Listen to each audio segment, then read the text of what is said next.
आमचो भारत देश एक महान देश. हांव गोंयकार आसलो तरी एक भारतीय. नवी दिल्ली हे भारताचे मुख्य.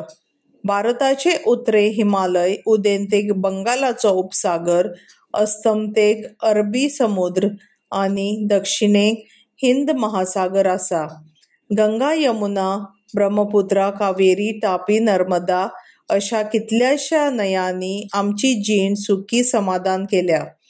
आमची रानां झाडां पेडांनी, सवण्यांनी आनी रानवटी जनावरांनी गच भरल्यांत.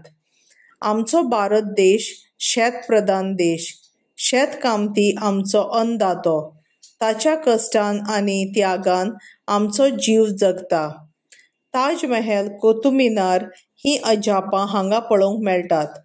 महात्मा गांधी, जवाहरलाल नेहरू, सुभाषचंद्र बोस, लोकमान्य टिळक आदी अशा व्हडा सुपुत्रांक जल्म दिवपी अशी ही भारत देशाची भूंय.